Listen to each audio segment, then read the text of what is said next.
Okay, Mr. Glee, he's back.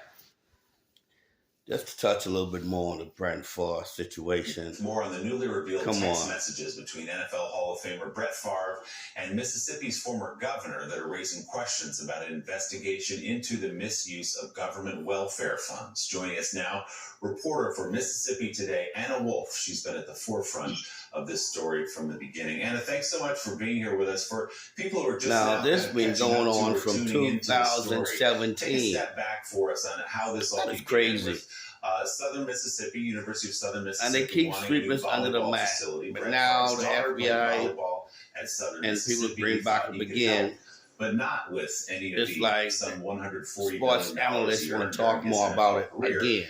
But just for a little small second, let's check out how far it's going to go this time. Favre had this idea of building a new volleyball stadium at USM, and he was trying to find money from different sources and somehow got connected with the welfare department. He was good friends with Phil Bryant before that, so we're still trying to kind of piece together, how he ended up having this conversation with the head of the welfare department and this nonprofit founder, Nancy New.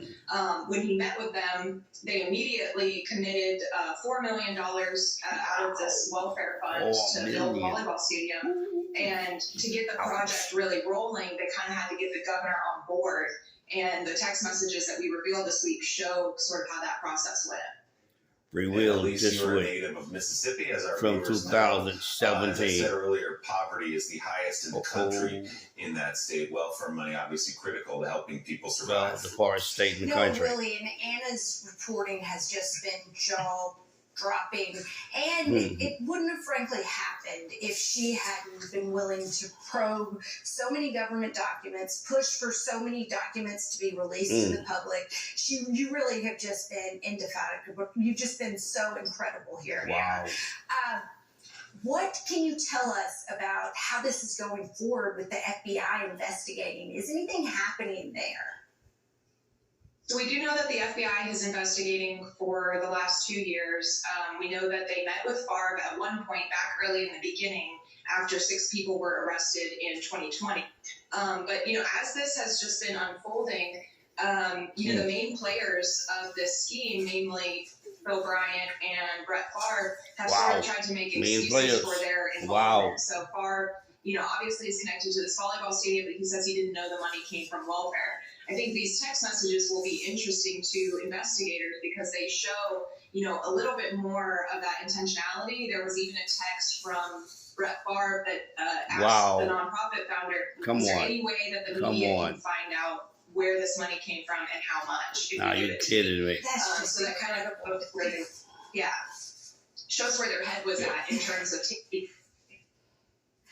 one of these texts that was made public from Favre to Miss New, who you mentioned with that nonprofit, was Nancy, Santa came today and dropped some money off. Thank you, my goodness, thank you. We need to set up the promo for you soon. You are way too kind, wrote Brett Favre. So you started to answer my question, but where does this go from here? Who's going to be prosecuted, if anyone? Who's in trouble? Yeah, so the feds are pretty tight-lipped about how this investigation is going, but we know I wonder where the NFL is going to take this. What are they going to do with this? All this good information they're getting. He'll inherit the program. He comes from public integrity, so in terms of the people who would be looking into the case, he's quite a pick for inheriting this investigation. I think it's important to note, that they knew that they couldn't just embezzle this money and put it to the volleyball stadium, so they had to come up with this explanation for why welfare money would legitimately go to build this volleyball stadium. They said that the nonprofit was going to be providing services there, which just kind of goes to show how lax these federal rules are, that they could skirt the regulations, criminals, white-collar criminals, for construction projects. White-collar criminals. Just saying, imagine some poor person from that state trying to put meal on the table, went to the store and steal a pack of pork chops, a pack of chicken, some rice and stuff like that, get caught. Individuals would have received that. They going to prison County. 5 to 10 years. So why is the money, federal money, why is the grocery might only worth $20 just to feed the family, because this is the poorest state in the nation. how this money is spent. That, Anyway, it allows states do to this. spend it however they Drop wish. your Basically, comments, there's like and $16 subscribe from billion this channel. nationally, And let's converse a more lot upon of which this. is not being used on This is evidence-based Mr. Gleek. practices for disrupting. Let's count this down for now. I'll wait for your comments. Peace out. That's my 2 cents.